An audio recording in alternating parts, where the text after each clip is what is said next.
Magandang hapon mga kaegi.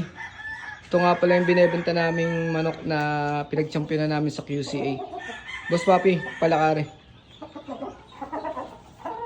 Yan mga kaegi oh. Mataas. Kaya lang namin itong binebenta mga kaegi ay pambili namin patuka. At mahagad na kami sa patuka ngayon. Ang bloodline nito mga kaegi ay AEJ din. Yan mga kaigi. Kapatid dito nung nabenta namin isa. Magkakapatid yan.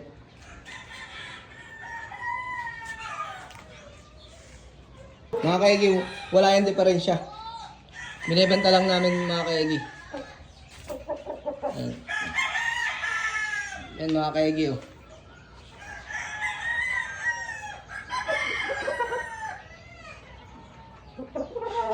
PM lang mga kaigis kung sinong gustong bumili.